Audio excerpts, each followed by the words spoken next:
Hello everyone. तो आप सभी को हमारे यूट्यूब चैनल वैदिकीरा में स्वागत है। तो आज का जो लेक्चर होने वाला है लेक्चर नंबर 13 होने वाला है और आज हम लोग यहाँ से पीछे कंटिन्यू करने वाले हैं।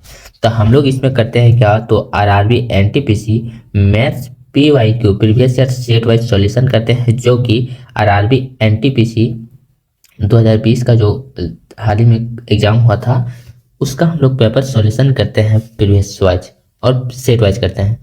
तो यहाँ देख सकते हैं प्रीवियस ईयर पेपर सॉल्व करते हैं और मैथ का जो 30 क्वेश्चन होता है वो 30 क्वेश्चन पूरा लेते हैं और उसको बेस्ट सॉल्यूशन करते हैं विथ बेस्ट एनालिसिस के साथ। तो हम लोग आज से कंटिन्यू करने वाले हैं। तो चलिए आप सभी जुड़े रहें और सभी साथियों को जोड़े और जहाँ जिसको जरूरत है वहां तक जरूर शेयर करें। चलिए, तो हम लोग आज का लेक्चर जो है लेक्चर नंबर 13 है और हम लोग क्वेश्चन नंबर 1 से स्टार्ट करते हैं।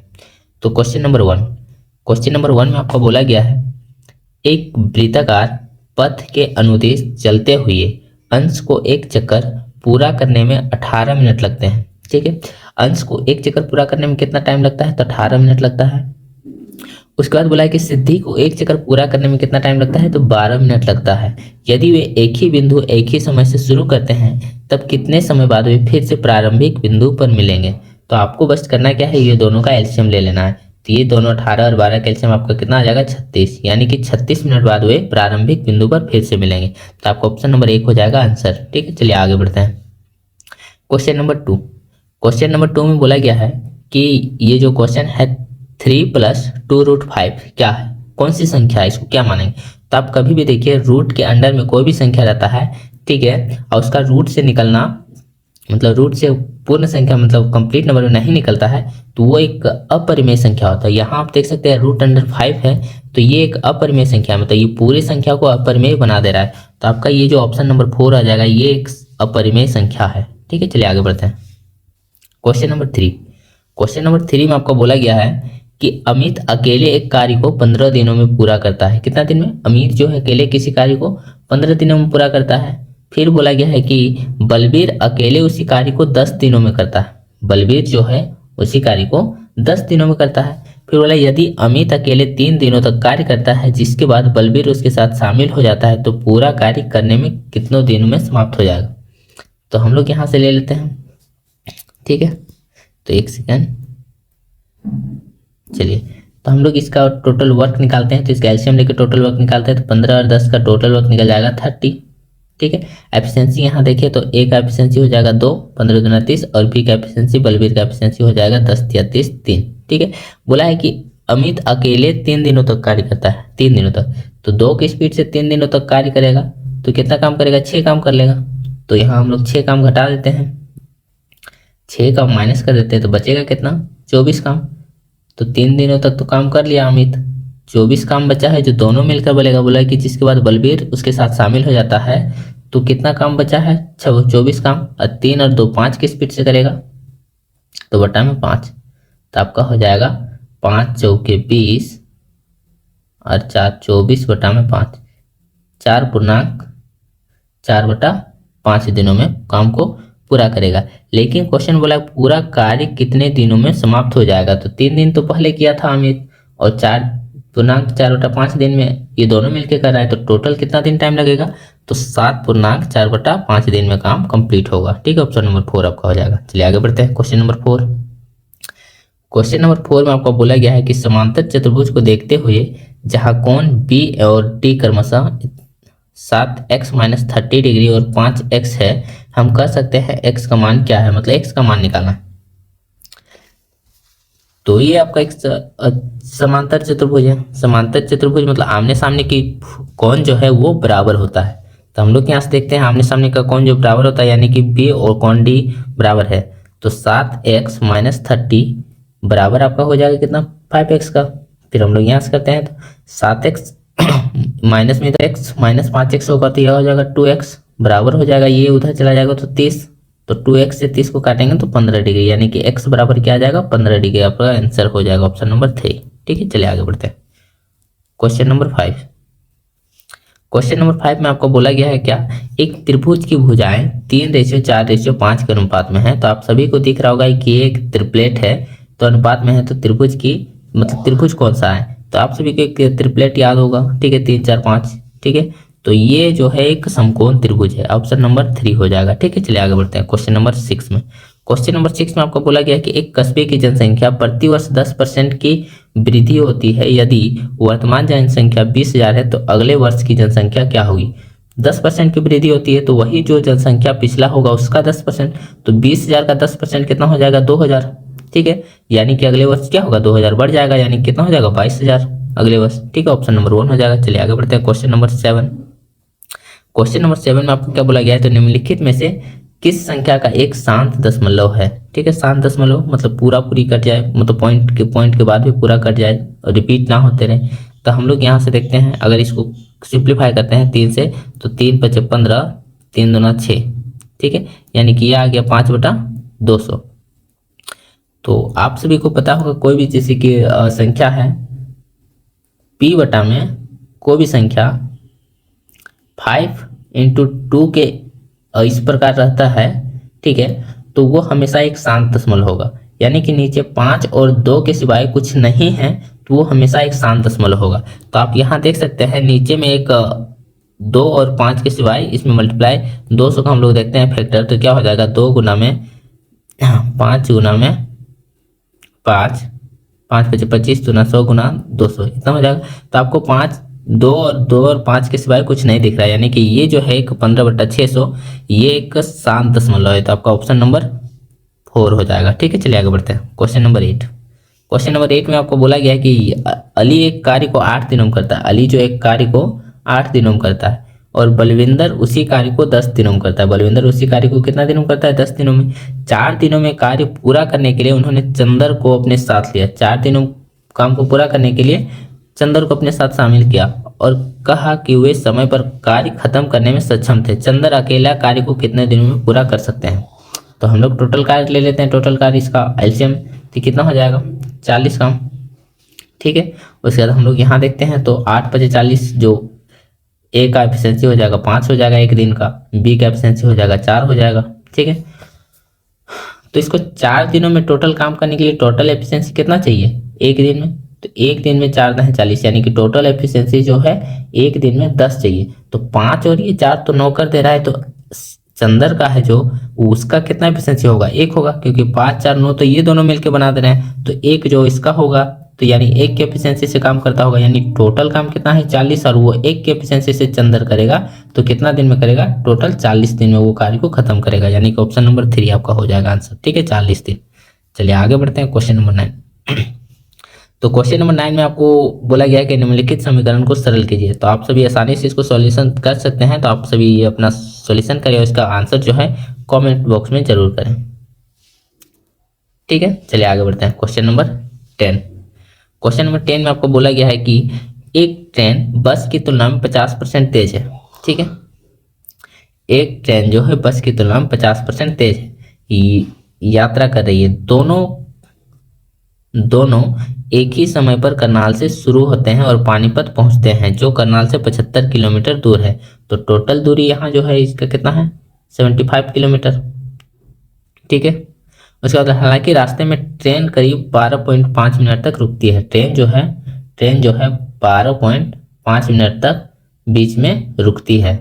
और बस और ट्रेन का अगर स्पीड देख लेते हैं तो बस का स्पीड अगर मान लेते हैं हम लोग x है, तो ट्रेन का स्पीड क्या हो जाएगा? बोला है कि ट्रेन बस की तुलना में 50% तेज है, मतलब 3x/2 हो जाएगा। ठीक है, ये हो गया।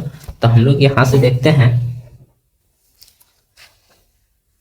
तो बोला गया है कि हालांकि रास्ते में ट्रेन इतना मिनट तक एक स्टेशन पर रुकी है तो बस की गति। तो हम लोग यहाँ से देखते हैं टोटल दूरी कितना है? 75 किलोमीटर। x की स्पीड से तय करेगा तो कितना? 75/x। डिफरेंस कितना होगा? अगर वही 75 किलोमीटर यही ट्रेन अगर ट्रेवल करता है तो 3x/2 की स्पीड से करेगा, और इसका जो अंतर है कितना टाइम लगेगा? तो 12.5 मिनट का अंतर लगेगा, 12.5 मिनट। इसको अगर हम लोग मल्टीप्लाई करते हैं 1/60 से, या फिर हम लोग यहाँ भागा कर देते हैं 60 से, तो ये किस में आ जाएगा? घंटा में आ जाएगा 1/60 से।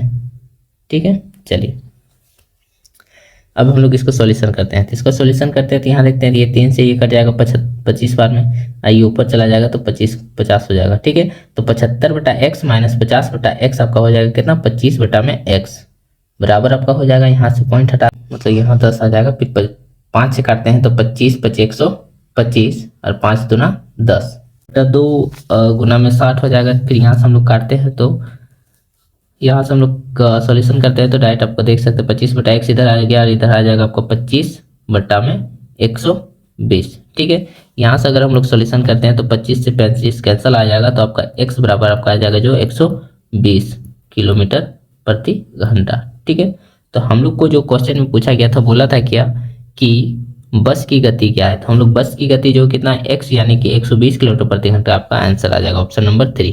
ठीक है, चलिए आगे बढ़ते हैं। क्वेश्चन नंबर 11, क्वेश्चन नंबर 11 बोला गया है आपका कि मिश्रित आकृति का क्षेत्रफल कितना है। ठीक है, तो अगर आप ये देख सकते हैं कि ये एक आयत बन रहा है। ठीक है, ये क्या बन रहा है, आयत। आयत में देख रहे हैं तो 19 और 6 का या इसका रेशियो है, तो आप 19 छक 114, इसका जो टोटल एरिया हो जाएगा वो कितना हो जाएगा 114, और इसको मिला लेते हैं तो कितना हो जाएगा, तो आप ऑप्शन से देख सकते हैं तो 114 ये दिया गया है, उसके बाद 114 इकाई दिया गया है। ठीक है, 21, तो आपका जो आंसर हो जाएगा ऑप्शन नंबर 4 हो जाएगा। लेकिन हम लोग यहाँ टोटल लेते हैं तो इसका 19 छक 114 एरिया हो गया। इसका देखते हैं तो ये 6 दिया गया है इसका हाइट, और इसका यहाँ से देखते हैं तो यहाँ से टोटल इसका 12 है, तो यहाँ कितना हो जाएगा 7, तो इसका एरिया देखते हैं 7 छक 42 बटा में 2 यानी कितना आ जाएगा 21, तो 114 और 21 जोड़ेंगे तो 135 वर्ग इकाई आपका आंसर हो जाएगा ऑप्शन नंबर 4। ठीक है, चलिए आगे बढ़ते हैं। क्वेश्चन नंबर 12, क्वेश्चन नंबर 12 में बोला गया अनुज ने अपने बगीचे में 56 5625 पौधे इस प्रकार लगाए हैं कि पंक्तियों की संख्या और प्रत्येक पंक्ति में पौधे की संख्या समान है रहें। प्रत्येक पंक्ति में पौधों की संख्या कितना है। तो आपको अगर इस टाइप का क्वेश्चन मिलता है तो आपको कुछ नहीं, जो संख्या दिया गया है 5625 उसका बस अंडर रूट निकाल देना है, तो ये आपका हो जाएगा 75 का अंडर रूट। ठीक है, तो 75 का वर्ग है, स्क्वायर है, यानी कि 75 आपका इसका आंसर हो जाएगा ऑप्शन नंबर 3। ठीक है, चलिए आगे बढ़ते हैं। क्वेश्चन नंबर 13, क्वेश्चन नंबर 13 में आपका बोला गया 10% की छूट की घोषणा के बाद 25% लाभ प्राप्त करने के लिए दुकानदार को 360 रुपये क्रय मूल्य वाला वस्तु का मूल्य अंकित करना चाहिए। ठीक है, यानी कि 10% की छूट दिया है। ठीक है, उसके बाद इसका जो है आप देख सकते हैं, ये जो क्वेश्चन बोला गया है कि इसका जो क्रय मूल्य है कितना है 360 रुपया।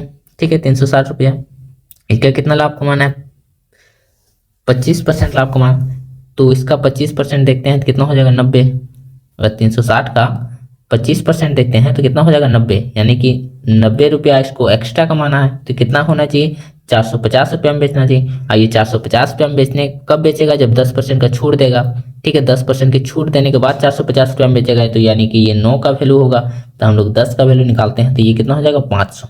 ठीक है, 9 5 45 यानी 500, इसका जो मार्केट प्राइस हो जाएगा अंकित प्राइस वो कितना हो जाएगा 500। ठीक है, तो वही क्वेश्चन बोला है कि वस्तु का मूल्य अंकित करना चाहिए, तो कितना करना चाहिए 500 रुपया, क्योंकि 500 रुपया होगा तब 10% छूट देने के बाद 450 में बेचेगा, और 450 में बेचने पर उसको 90 रुपया का लाभ हो, यानी कि 25% का लाभ प्राप्त होगा। ठीक है, चलिए आगे बढ़ते हैं। क्वेश्चन नंबर 14, तो क्वेश्चन नंबर 14 में आपको बोला गया है कि प्रज्ञा ने अपने जन्मदिन की पार्टी में पुरुषों और महिलाओं की संख्या मूल्य जो है 7:8 है। ठीक है, पुरुष और महिला, तो बोला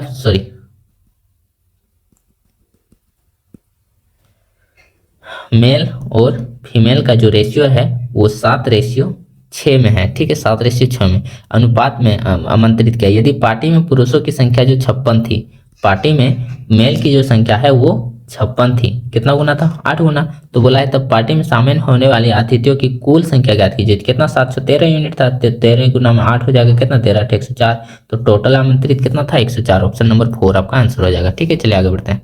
क्वेश्चन नंबर 15, क्वेश्चन नंबर 15 में आपको बोला गया यदि माध्य 25 है, माध्य मतलब मीन आपका 25 है, और मानक विचलन जो है स्टैंडर्ड डेविएशन वो 5 है। ठीक है, तो बोला है कि विचलन गुणांक कोएफिशिएंट ऑफ डेविएशन कितना है, तो आपका विचलन गुणांक निकालने के लिए आपको करना पड़ता है स्टैंडर्ड डेविएशन बटा में मीन गुना 100%। ठीक है, तो स्टैंडर्ड डेविएशन 5 बटा में मीन आपका कितना दिया 25, गुना में 100% करेंगे तो कितना हो जाएगा, 5 से ये 5 बार में और 5 से काटेंगे तो 20 बार में, यानी कि 20%। आपका ऑप्शन नंबर 3 आपका आंसर हो जाएगा। ठीक है, चलिए आगे बढ़ते हैं। Question number 16।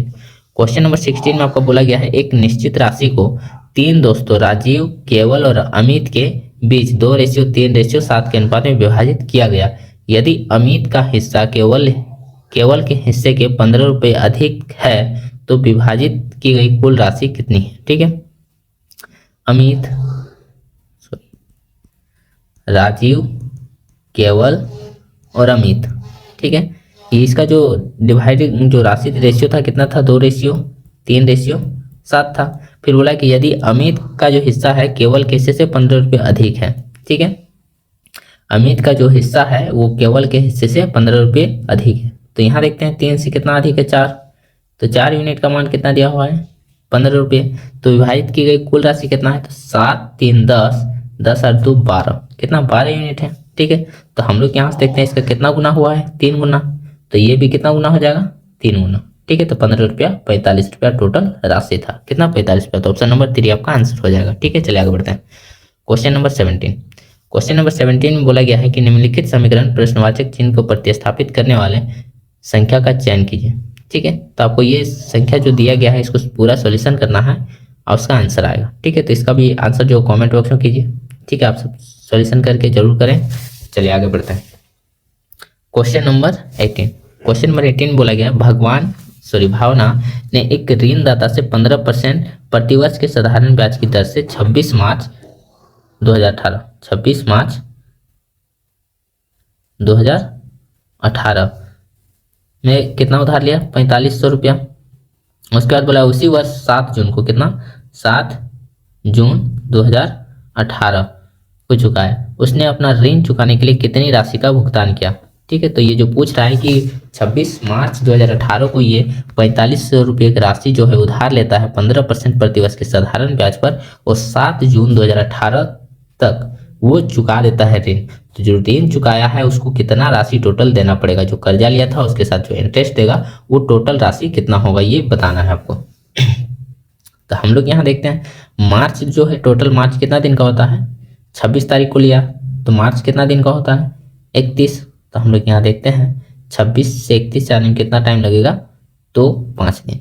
ठीक है, मार्च कंप्लीट होने में 5 दिन। ठीक है, मार्च, उसके बाद अप्रैल कितना दिन का होता है, 30 दिन का।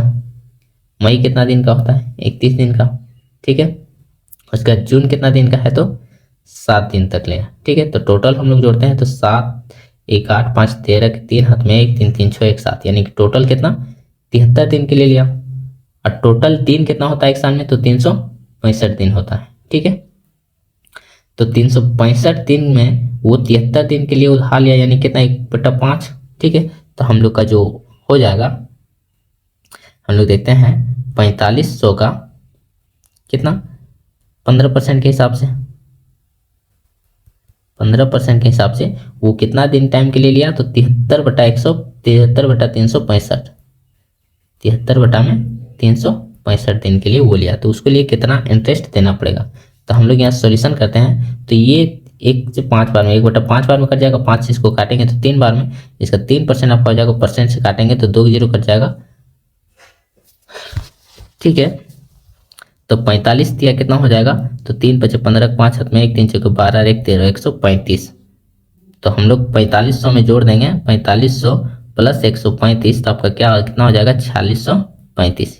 ठीक है, तो आपका ऑप्शन नंबर 1 हो जाएगा आंसर। ठीक है, चलिए आगे बढ़ते हैं। Question number 19। क्वेश्चन नंबर 19 में आपको बोला गया है कि 109/100 का दशमलव प्रसार ज्ञात कीजिए। ठीक है, तो आपको यहाँ क्या करना है, कौन सा, उसको देख के जाना है। टोटल नीचे का जो एलसीएम आना चाहिए कितना, तो आपको इसको जोड़ के देखिए, ऑप्शन नंबर 3 आपका आंसर हो जाएगा। ठीक है, नीचे में आपका आ जाएगा 100, यहाँ से करते हैं तो 100 प्लस 0 प्लस 9, यानी कि 109/100। ठीक है, तो आपका ऑप्शन नंबर 3 का आंसर हो जाएगा। ठीक है, चलिए आगे बढ़ते हैं। Question number 20। क्वेश्चन नंबर 20 में बोला गया है कि दिए गए संख्या को आरोही क्रम में लिखिए, भिन्न को। ठीक है, आरोही क्रम मतलब कि असेंडिंग ऑर्डर में, बढ़ते क्रम में लिखना है। ठीक है, तो आपको अगर यहाँ काटते हैं तो ये कितना हो जाएगा, 1/3 को काटते हैं तो 0.33, अगर इसको काटते हैं तो कितना हो जाएगा, 7 से इसको काटते हैं तो 0.56, 0.56 के आसपास जाएगा। इसको काटते हैं तो 0.40, ठीक है। यानी कि सबसे छोटी संख्या जो हो जाएगा 1/3, उसके बाद आपका हो जाएगा कितना 2/5, फिर आपका हो जाएगा 4/7, ठीक है। तो ये आपका कहाँ दिख रहा है, तो आपका ऑप्शन नंबर 2 में दिख रहा है, तो ये आपका आंसर हो जाएगा। चलिए आगे बढ़ते हैं क्वेश्चन नंबर 21। तो क्वेश्चन नंबर 21 का जो दिया गया है, ये दिया गया है आपका 10a plus 10 2a plus 10 3a बराबर 10a into 10 2a into 10 3a के लिए a का मान क्या है, ठीक है। तो हम लोग इसको अगर सॉल्यूशन करते हैं तो 10a प्लस 10 2a, अगर इसको इधर लेते आते हैं तो बराबर में हो जाएगा -3 10 3a प्लस में आपका हो जाएगा 10a into 10 2a into 10 3a, ठीक है। हम लोग यहाँ से लिख सकते हैं 10a प्लस 10 2a बराबर, अगर माइनस में हम लोग -10 मतलब 3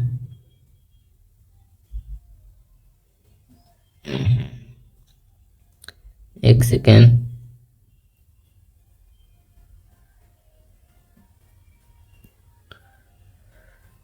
हम लोग अगर यहाँ लेते हैं माइनस में 10 3 आ जाएगा, यहाँ से हम लोग -10 3a अगर कॉमन लेते हैं तो 1 प्लस में 10a, सॉरी ये आपका माइनस में हो जाएगा -1 -10a इंटू 10 2a हो जाएगा, ठीक है। उसके बाद अगर हम लोग इधर लेते आते हैं तो 10a प्लस 10 2a बट्टा में आपका हो जाएगा 1 -10a इंटू 10 2a बराबर -10 3a, ये हो जाएगा।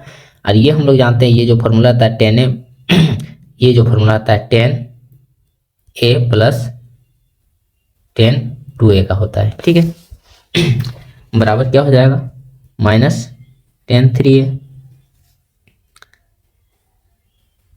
तो हम लोग यहाँ से अब सॉल्यूशन कर सकते हैं, तो क्या हो जाएगा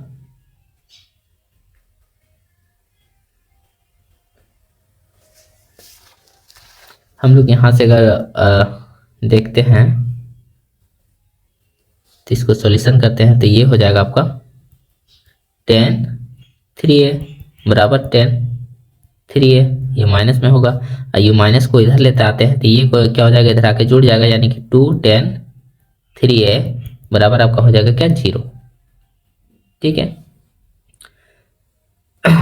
तो 0 डिग्री, तो हम लोग का 10 0 डिग्री किस में आता है,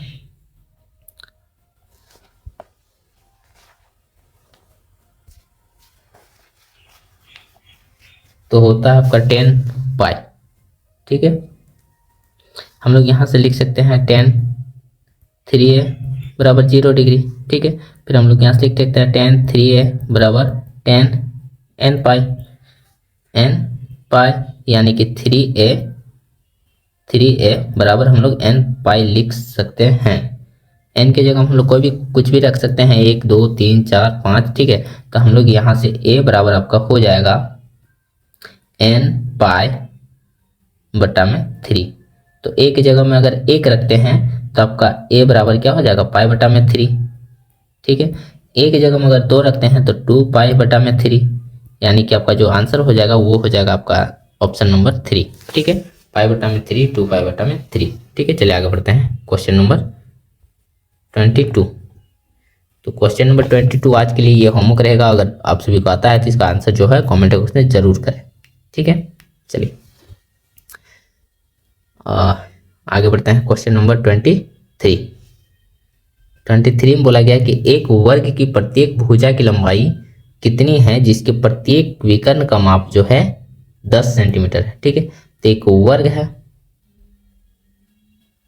ठीक है, एक वर्ग है जिसके विकर्ण जो है विकर्ण का माप जो दिया गया है वो कितना दिया गया है 10 सेंटीमीटर, ठीक है। अब विकर्ण क्या होता है तो a√2 बराबर कितना दिया गया है तो 10 सेंटीमीटर दिया गया। तो बोला है कि प्रत्येक भुजा की लंबाई यानी कि a निकालना है यानी कि 10 बटा में √2, 10 बटा में √2 को हम लोग लिख सकते हैं 5√2। ठीक है, ऑप्शन नंबर 3। इसको सोल्यूशन कीजिएगा तो आ जाएगा। चलिए आगे बढ़ते हैं। Question number 24। क्वेश्चन नंबर 24 में बोला गया कि एक घड़ी को किसी निश्चित राशि पर बेचने पर दीपिका को 10% की हानि हुई। ठीक है, उसी घड़ी को 140 रुपये में अधिक बेचता है, कितना, 140 रुपये में, तो 4% का लाभ होता है। पहले 90% में बेच रहा था, 10% की हानि यानी कि 90% बेच रहा है। अब कितना बेच रहा है, 104% में, 4% लाभ मतलब 104% बेच रहा है। तो कितना का फायदा हुआ, 140 रुपये में मतलब अधिक में बेचा। तो यहाँ कितना अधिक जा रहा है, तो 90 से 104 जाने के लिए 14%। यही 14% का मान आपका जो दिया गया है 140 दिया गया। तो क्वेश्चन में जो बोला है कि घड़ी का क्रय मूल्य क्या है, घड़ी का मूल्य कितना होगा, 100%। तो 14 कम 14, 14 40, 140। ठीक है,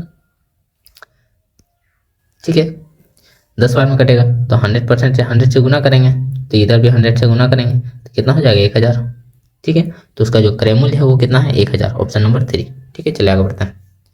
क्वेश्चन नंबर 25। क्वेश्चन नंबर 25 में आपको बोला गया 9 वस्तु का जो विक्रय मूल्य है, 9 वस्तु का विक्रय मूल्य, 9 वस्तुओं का एसपी बराबर है 15 वस्तुओं के क्रय मूल्य का, 15 वस्तुओं का सीपी के कॉस्ट प्राइस के बराबर है। इस लेन देन में क्या है, हानि हुआ है, लाभ हुआ है, वो निकालना है। ठीक है, चलिए तो हम लोग यहाँ सोल्यूशन करते हैं। 3 तिया 9, 3 पचे 15। ठीक है, यानी सेलिंग प्राइस हम लोग यहाँ देखें तो सेलिंग प्राइस कितना हो जाएगा, 5, और कॉस्ट प्राइस 3। ठीक है, यानी कि 3 के सामान को 5 में बेचा तो कितना का फायदा हो रहा है, 2 का फायदा हो रहा है। किस में से, 3 में से। 2 का प्रॉफिट 3 में से कितना परसेंट हो जाएगा, तो 66.66% का जो है वो लाभ हो रहा है। तो आपका जो ऑप्शन नंबर 3 हो जाएगा, आंसर हो जाएगा 66.6% का लाभ हो रहा है। ठीक है, चलिए आगे बढ़ते हैं। Question number 27। क्वेश्चन नंबर 27 बोला गया है कि चूंकि 48 और 144 का महत्तम समावर्तन मतलब HCF जो दिया गया है वो है 48, तो बोला इसीलिए 48 और 144 का लघुत्तम समावर्तन मतलब LCM क्या होगा। ठीक है, तो 48 और 144 का LCM कितना हो जाएगा, 144, 144। ठीक, ऑप्शन नंबर 1 हो जाएगा। ठीक, चलिए आगे बढ़ते हैं। Question number 28। क्वेश्चन नंबर 28 में बोला गया एक घन के विकर्ण का माप 8√3 सेंटीमीटर है, तो घन का आयतन क्या। तो घन का जो विकर्ण होता है वो a√3 होता है। a√3 बराबर आपका कितना दिया हुआ है, 8√3, यानी कि a बराबर कितना हो जाएगा, 8। ठीक है, तो बोला है कि घन का आयतन, घन का आयतन होता है a क्यूब, यानी कि 8 का क्यूब करते हैं तो कितना हो जाएगा, 512। ठीक है, ऑप्शन नंबर 1 हो जाएगा आंसर। चलिए आगे बढ़ते हैं। Question number 29। क्वेश्चन नंबर 29 में आपको बोला गया एक गोले की त्रिज्या और शंकु की त्रिज्या बराबर है, मतलब कि r जो है दोनों बराबर है। ठीक है, ये दोनों बराबर है। फिर बोले कि गोले का आयतन शंकु के आयतन के बराबर है, यानी कि गोला का आयतन होता क्या है, 4/3 पाई r क्यूब बराबर है 1/3, शंकु का आयतन 1/3 पाई r क्यूब, ये दोनों क्या है, बराबर है। फिर बोला है कि गोले का वक्र पृष्ठ क्षेत्रफल ज्ञात कीजिए। गोले का वक्र पृष्ठ क्षेत्रफल क्या होता है, 4πr², ये होता है, तो ये आपको ज्ञात करने वाला। फिर बोला है कि जबकि शंकु की ऊंचाई जो है 28 मीटर है, तो हम लोग यहाँ देख लेते हैं, एक सेकंड रुकिए। ठीक है, तो ये आपका हो गया क्या, गोले का आयतन 4/3 पाई r क्यूब, और शंकु का आयतन जो होता है 1/3 पाई r²h होता है। ठीक है, ये दोनों क्या आपस में बराबर है। जबकि शंकु का ऊंचाई जो कितना दिया गया 28 मीटर, तो हम लोग यहाँ से निकालते हैं, तो 4/3 पाई r क्यूब, तो r क्यूब तो ये r क्यूब हो जाएगा बराबर में 1/3 पाई r² इंटू h। h आपका कितना दिया हुआ है, 28। ठीक है, चलिए आगे बढ़ते हैं। यहाँ से अगर हम लोग सॉल्यूशन करते हैं तो 3 से 3 कैंसल, पाई से पाई कैंसल, r² से r ये कैंसिल हो जाएगा, एक r बचेगा। ठीक है, और 4 से इसको काटेंगे तो 7 बार में, यानी कि r बराबर जो हो गया क्या हो गया, 7। ठीक है, अब हम लोग निकालना है गोले का वक्र पृष्ठ क्षेत्रफल। गोले का वक्र पृष्ठ क्षेत्रफल क्या होता है, 4πr²।